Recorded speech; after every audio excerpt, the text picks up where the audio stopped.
Om Shanti. Good morning. आज शांति के सागर प्यारे शिव बाबा की 18 अप्रैल 2020 की मुरली है।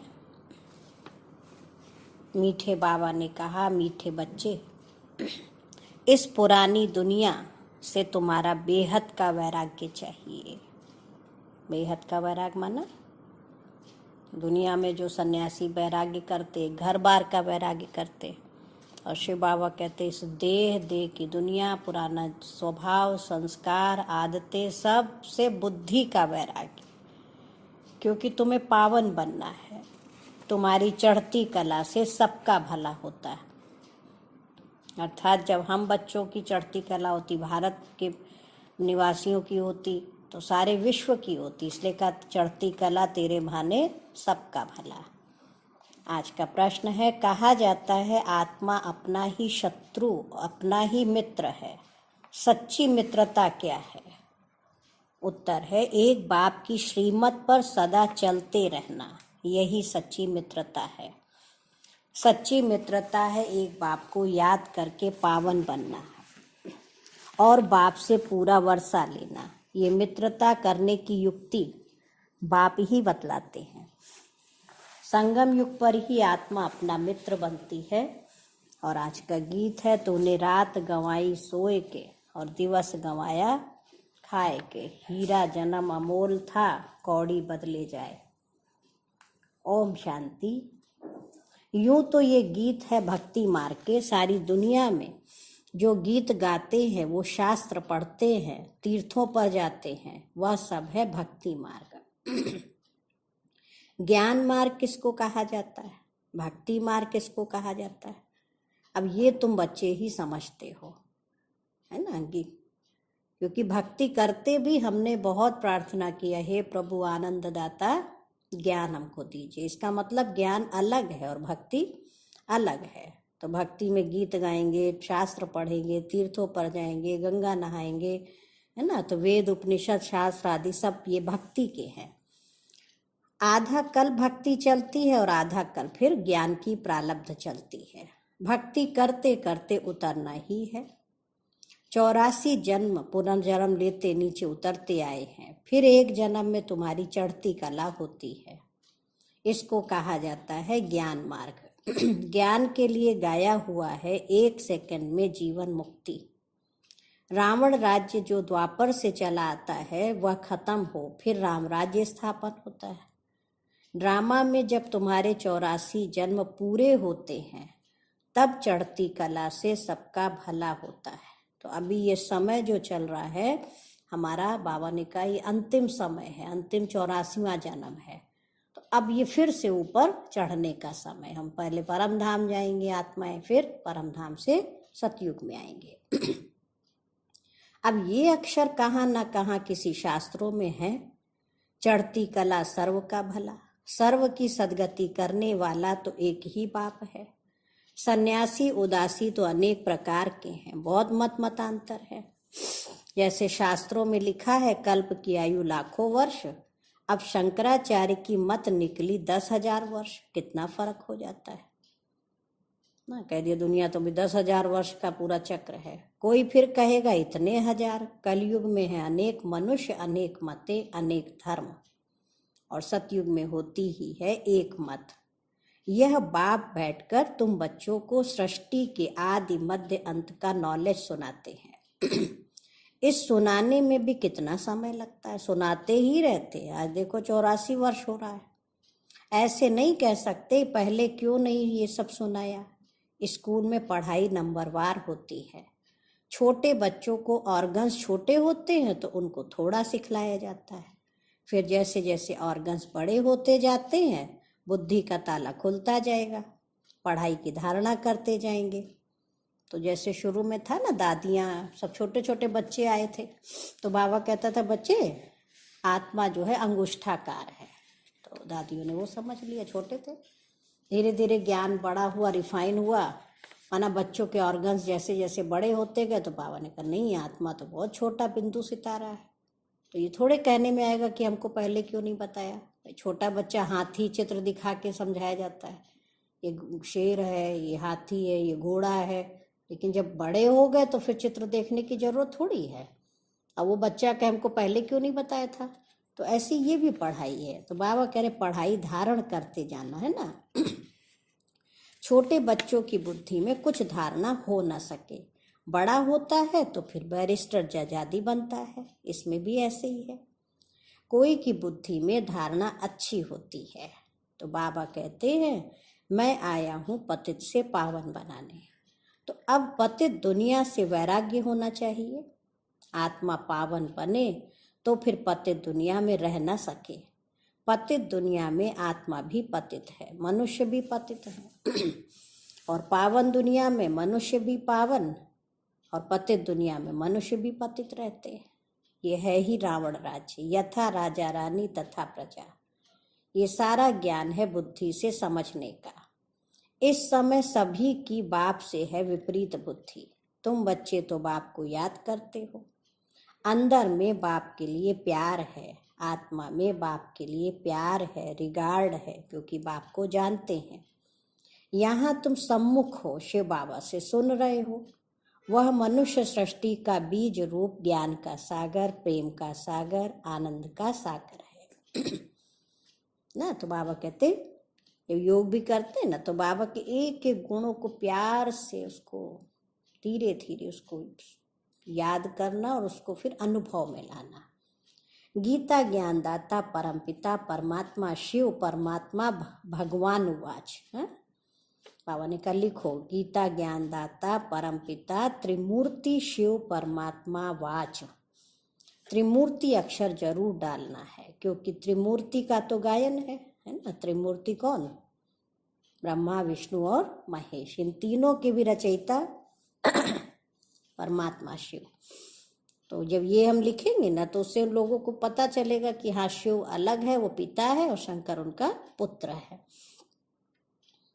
ब्रह्मा द्वारा स्थापना, तो जरूर ब्रह्मा द्वारा ही ज्ञान सुनाएंगे। कृष्ण तो ऐसे नहीं कहेंगे कि शिव भगवान वाच। प्रेरणा से कुछ होता नहीं है, ना उनमें शिव बाबा की प्रवेशता हो सकती है। शिव बाबा तो पराये देश में आते हैं, सतयुग तो कृष्ण का देश है ना। तो दोनों की महिमा अलग अलग है। मुख्य बात ही यह है, सतयुग में गीता तो कोई पढ़ते नहीं है, भक्ति मार्ग में तो जन्म जन्मांतर पढ़ते हैं, ज्ञान मार्ग में तो वह हो न सके। भक्ति मार्ग में ज्ञान की बातें होती नहीं है। जब भक्ति करते तो ज्ञान की बातें थोड़ी, वो तो भक्ति कर्म कांड पूजा पाठ व्रत नियम कितने करते हैं, उसमें ज्ञान की बात नहीं है। अभी रचयिता बाप ही रचना के आदि मध्य अंत का ज्ञान देते हैं। मनुष्य तो रचता हो न सके, मनुष्य कह न सके कि मैं रचयिता हूँ। बाप खुद कहते हैं मैं मनुष्य सृष्टि का बीज रूप हूँ, मैं ज्ञान का सागर हूँ, प्रेम का सागर हूँ, मैं सर्व का सदगति दाता हूँ। ये महिमा शिव बाबा अपनी खुद बताते, बच्चों को भी नहीं पता। कृष्ण की महिमा बिल्कुल अलग है।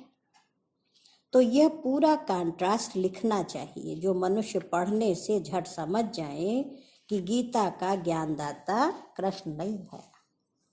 इस बात को स्वीकार किया तो यह तुमने जीत पहनी।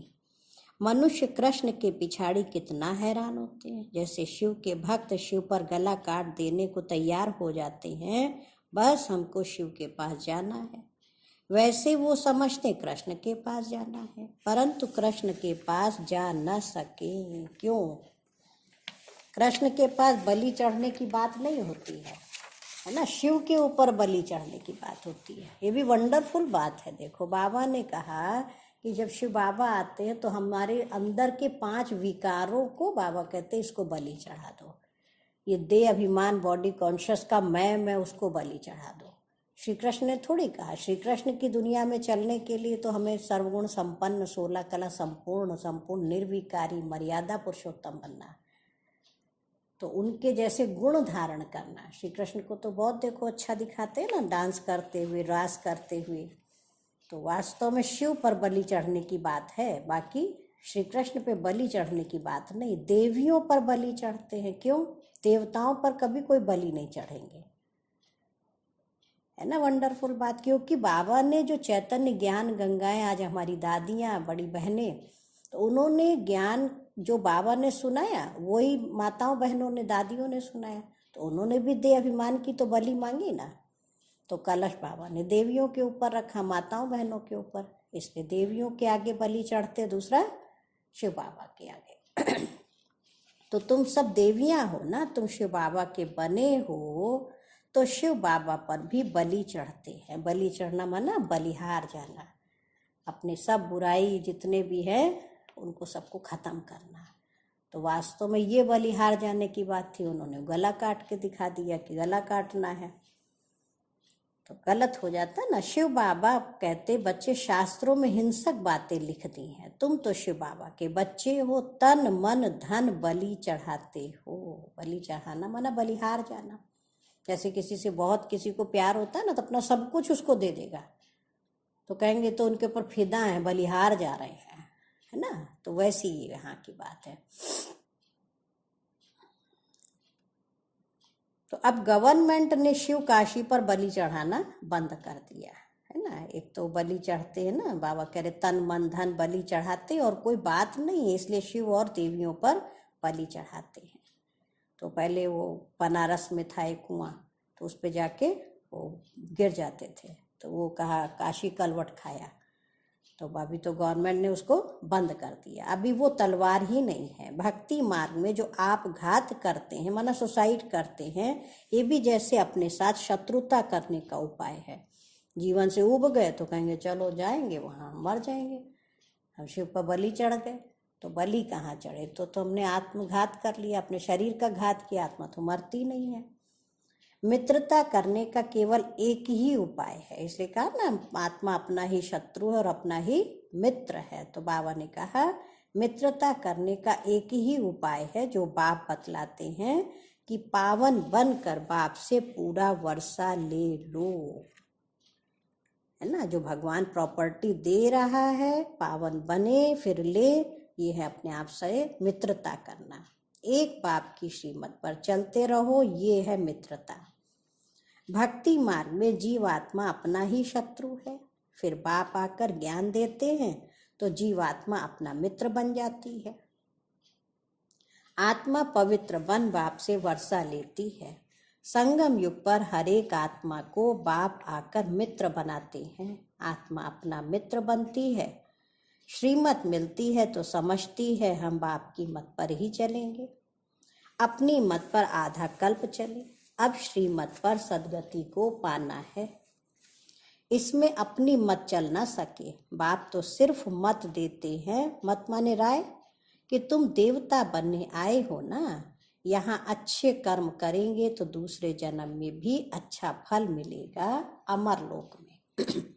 ये तो है ही मृत्यु लोक, यह राज भी तुम बच्चे ही जानते हो, सो भी नंबरवार। कोई की बुद्धि में अच्छी रीति धारणा होती है, कोई को धारणा नहीं कर सकते हैं, इसमें टीचर भी क्या करे।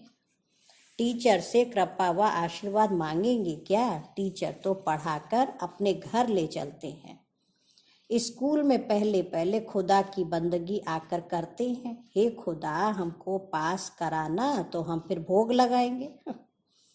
स्कूल में नहीं, बच्चे ऐसे नहीं पूजा पाठ करेंगे, लेकिन एग्जाम के टाइम में उनको बहुत भावना आती, भगवान जी हमको पास करा देना, हम भोग लगा देंगे। अब टीचर को कभी नहीं कहेंगे आशीर्वाद करो। इस समय परमात्मा हमारा बाप भी है तो टीचर भी है। बाप की आशीर्वाद तो अंडरस्टूड है ही, है ना, माँ बाप तो खुद ही देते आशीर्वाद, बाकी टीचर आशीर्वाद क्या देगा। टीचर कहते पढ़ो, बाप बच्चे को चाहते हैं, बच्चा आए तो उसको धन दूं, तो ये आशीर्वाद हुई ना। तो ये एक कायदा है, बच्चे को बाप से वर्षा मिलता है। अब तो तमो प्रधान होते ही जा रहे हैं, जैसा बाप वैसे बच्चे, दिन प्रतिदिन हर चीज तमो प्रधान होती जाती है, तत्व भी तमो प्रधान ही होते जाते। ये है ही दुख धाम। दुनिया क्या बन गई, दुख धाम। 40,000 वर्ष अभी और आयु हो तो देखो क्या हाल हो जाए। हाँ, 5,000 साल का केवल कल्प है तो दुनिया की हालत कितनी देखो बिगड़ गई, और 40,000 वर्ष हो तो क्या हो। मनुष्यों की बुद्धि बिल्कुल ही तमो प्रधान हो गई है। अभी तुम बच्चों की बुद्धि में बाप के साथ योग रखने से रोशनी आ गई है ना, ज्ञान का प्रकाश, जिसको भक्ति में भी क्या कहा, स्तोमा सदगमय तमसोमा ज्योतिर्गमय। इस अंधकार से हमें प्रकाश की ओर ले चलो। तो ये ज्ञान का प्रकाश, इसे कहते knowledge is light, knowledge is might. तो बाबा कहते जितना याद में रहेंगे उतना लाइट बढ़ती जाएगी। याद से आत्मा पवित्र बनती है, लाइट बढ़ती जाती है। याद नहीं करेंगे तो लाइट मिलेगी नहीं, है ना। इसलिए भक्ति में फिर दीपक का महत्व दिखा दिया कि दीपक जरूर जलाओ, माता की ज्योति जगाओ। हाँ, तो वास्तव में आत्मा की ज्योति जगाने की बात है ना। तो जहाँ ज्योति होती है, रोशनी होती है, वहाँ कोई भूत प्रेत नहीं आते हैं।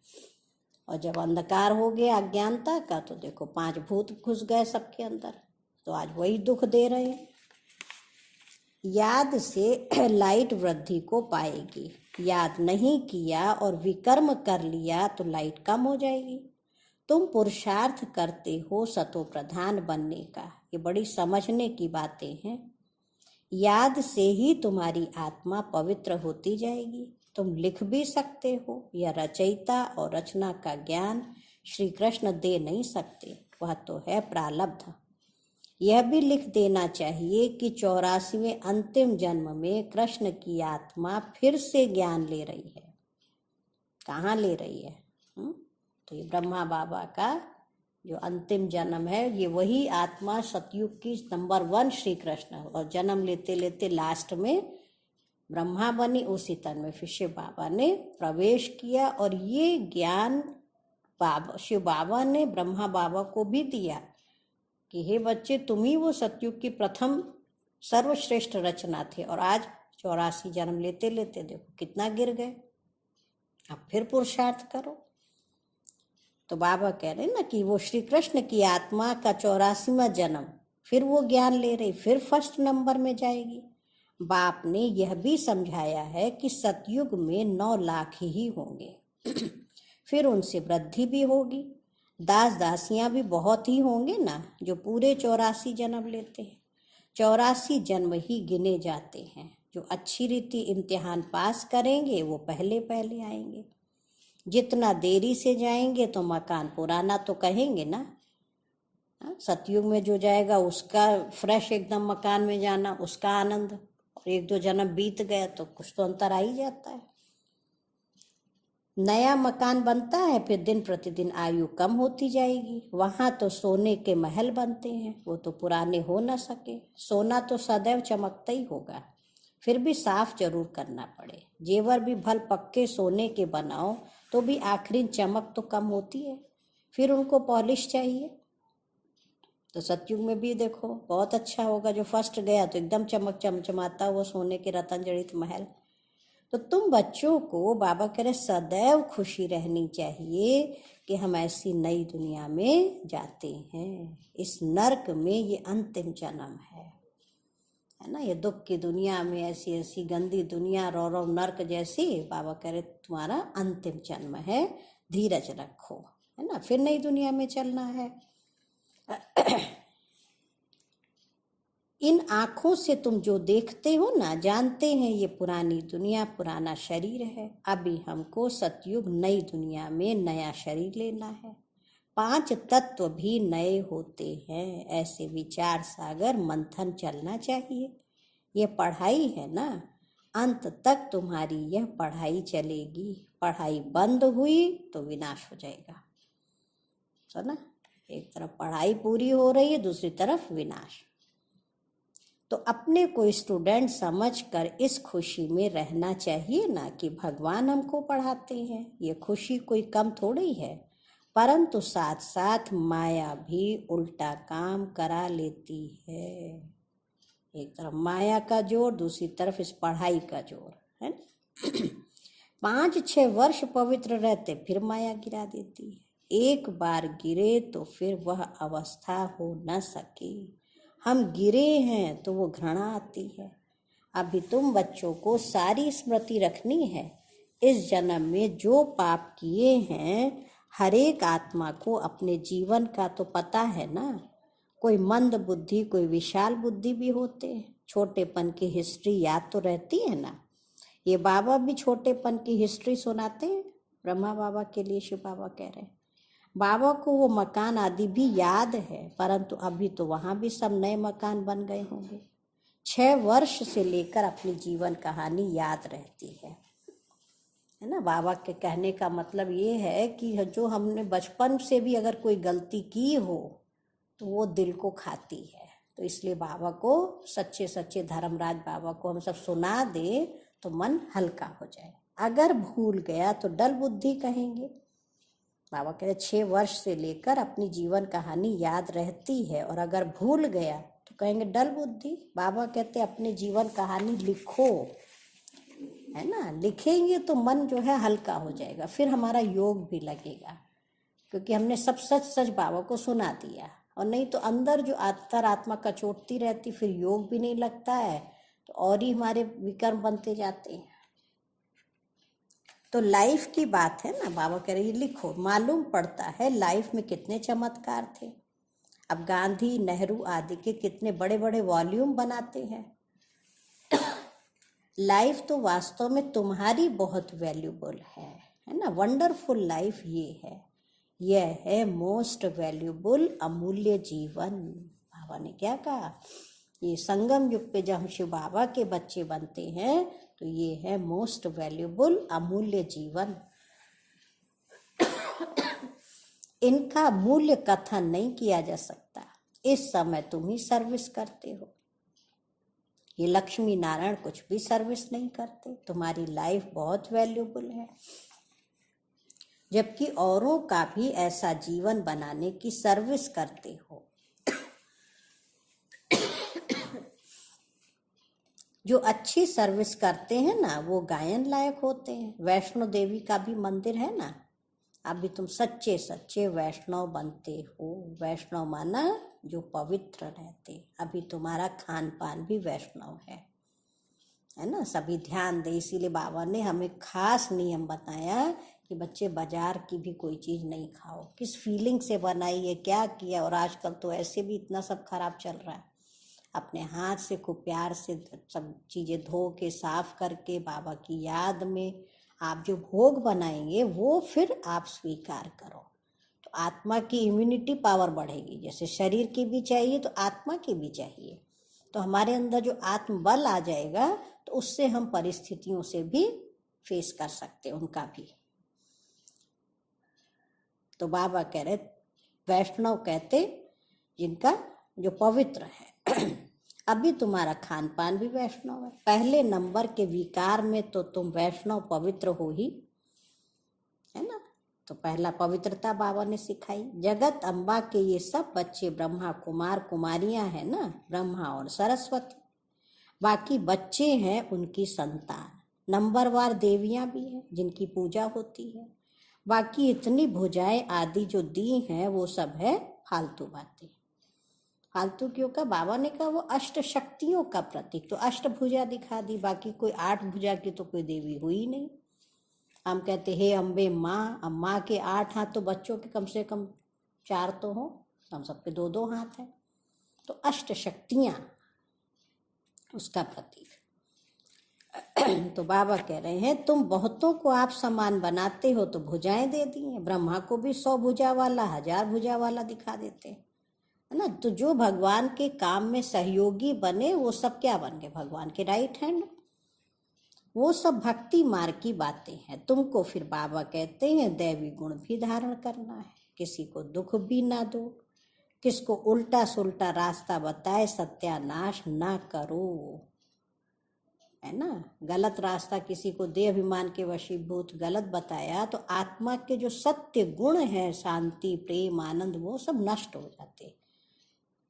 एक ही मुख्य बात समझानी चाहिए कि बाप और वर्षे को याद करो। अच्छा, बाबा ने कहा मीठे मीठे सिक्की लधे बच्चों प्रति माता पिता बाप दादा का याद प्यार और गुड मॉर्निंग रूहानी बाप की रूहानी बच्चों को नमस्ते। हम रूहानी बच्चों की रूहानी माता पिता बाप दादा को याद प्यार नमस्ते और गुड मॉर्निंग। शुक्रिया बाबा, शुक्रिया, बेहद दिल से शुक्रिया।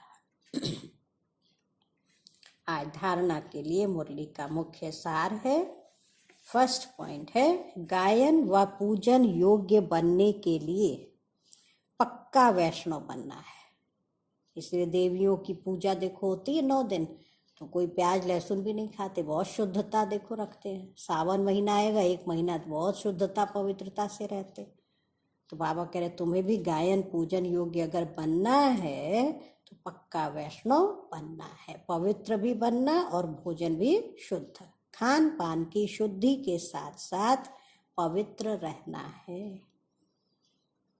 इस वैल्यूबल जीवन में सर्विस करके बहुतों का जीवन श्रेष्ठ बनाना है। सेकंड पॉइंट है, बाप के साथ ऐसा योग रखना है। कैसा योग रखेंगे? जो आत्मा की लाइट बढ़ती जाए, है ना। जितना ज्ञान की रोशनी बढ़ती जाएगी उतना आत्मा शक्तिशाली बन जाएगी। कोई भी विकर्म करके लाइट कम नहीं करना है, अपने साथ मित्रता करनी है। और आज प्यारे बाबा का वरदान है, देह अभिमान के रॉयल रूप को भी, देह अभिमान के रॉयल रूप को भी समाप्त करने वाले साक्षी और दृष्टा भव। दूसरों की बातों को रिगार्ड ना देना, कट कर देना, यह भी देह अभिमान का रॉयल रूप है। जो अपना व दूसरों का अपमान कराता है, क्योंकि जो कट करता है उसे अभिमान आता है, और जिसकी बात को कट करता है उसको अपमान लगता है। वंडरफुल बात। हाँ, बाबा कह रहे अपना अभिमान है इसलिए हम दूसरे की बात को काट रहे हैं, और जिसकी बात काटी उसको लगता है इंसल्ट फील होती उसको। इसलिए साक्षी दृष्टा के वरदान को स्मृति में रख कर ड्रामा की ढाल व ड्रामा के पट्टे पर हर कर्म और संकल्प करते हुए मैंपन के इस रॉयल रूप को भी समाप्त करो। क्या बाबा ने कहा? ना किसी को अपमान कराना है, ना अभिमान में आना है। दोनों बातों से हम बचे रहे, उसके लिए बाबा ने कहा ड्रामा की ढाल व ड्रामा के पट्टे पर पक्के बैठ के फिर संकल्प करो, कर्म करो। मैंपन के इस रॉयल रूप को भी समाप्त करो ना। कई कहते हैं मुझे अभिमान नहीं है, लेकिन अंदर ये रॉयल हमारा स्वरूप है ना, कि मैं भी तो कुछ हूँ, मेरी भी कुछ वैल्यू। तो हम अपनी बात को मनवाना चाहते जबरदस्ती, तो अगले को फिर इंसल्ट फील होती है, खुद को फिर अपमान लगता है, अभिमान अपना है। तो हर एक की बात को सम्मान दो, स्नेह दो, तो वह सदा के लिए आपके सहयोगी हो जाएंगे। और आज का स्लोगन है, परमात्मा श्रीमत रूपी जल के आधार से। कौन सा जल डालना? परमात्मा श्रीमत रूपी जल के आधार से कर्म रूपी बीज को शक्तिशाली बनाओ, है ना। हमारे कर्म शक्तिशाली बने, सही है, तो उसमें चाहिए भगवान की श्रीमत का जल, है ना। कोई भी काम करते हैं पहले चेक करो ये बाबा की श्रीमत अनुसार है या नहीं है। अगर वो है तो हम करेंगे, तो उसमें ताकत है, और अगर नहीं है तो हमें करना ही नहीं है। अच्छा, ओम शांति, ओम शांति, ओम शांति।